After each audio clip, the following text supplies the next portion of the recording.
चलो बच्चों, let's read the question.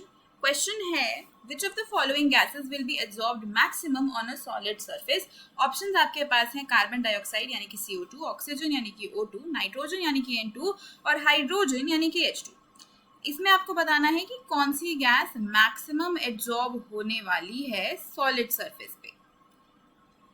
तो इस क्वेश्चन का की कॉन्सेप्ट अगर हम देखते हैं तो इसका जो की कॉन्सेप्ट होने वाला है वो होने वाला है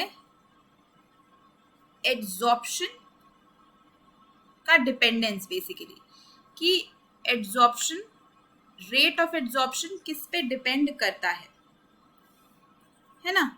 जो आपका, क्योंकि क्वेश्चन आपका रेट ऑफ डिपेंडेंस के ऊपर ही है, बेसिकली रेट ऑफ एड्सॉर्प्शन के ऊपर ही है. मतलब कि एड्सॉर्प्शन जो है किसका मैक्सिमम होगा, किस गैस का मैक्सिमम होगा.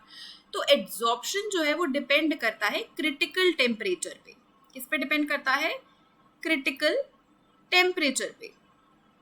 जिस गैस का क्रिटिकल टेम्परेचर ज्यादा होता है उसका रेट ऑफ एड्सॉर्प्शन भी ज्यादा होता है. क्रिटिकल टेम्परेचर को अगर हम डिफाइन करते हैं तो कैसे डिफाइन करेंगे? It is the maximum temperature,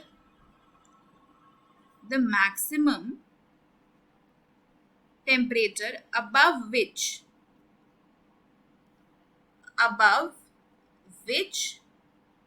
the gas cannot be liquefied. तो ये मैक्सिमम टेम्परेचर है जिसके ऊपर हम गैस को लिक्विफाई नहीं कर सकते. क्रिटिकल टेम्परेचर होता है TC. ठीक है. और क्रिटिकल टेम्परेचर का फॉर्मूला होता है 8A डिवाइडेड बाय 27RB, जहाँ पे R गैस कांस्टेंट है, B और A van der Waals constants होते हैं किसी रियल गैस इक्वेशन में. A और B van der Waals constants होते हैं. तो ये क्रिटिकल टेम्परेचर होता है आपका. अब देखो, जितना ज्यादा क्रिटिकल टेम्परेचर होता है ना उतना ही ज्यादा रेट ऑफ एड्सॉर्प्शन होता है. मतलब उतना ज्यादा एड्सॉर्प्शन होगा गैस का किसी सरफेस पे. तो जितना ज़्यादा गैस का क्रिटिकल टेम्परेचर होगा उतना ज़्यादा वो गैस एब्जॉर्ब होने वाली है सरफेस पे. तो अगर हम देखें तो कार्बन डाइऑक्साइड का क्रिटिकल टेम्परेचर होता है अराउंड 304.25 केल्विन. O2 का होता है अराउंड 154.6 केल्विन. N2 का होता है अराउंड 126.2 केल्विन और H2 का क्रिटिकल टेम्परेचर होता है 33.20 केल्विन. तो अगर इन क्रिटिकल टेम्परेचर के बेसिस पे हम ऑर्डर लगाएं,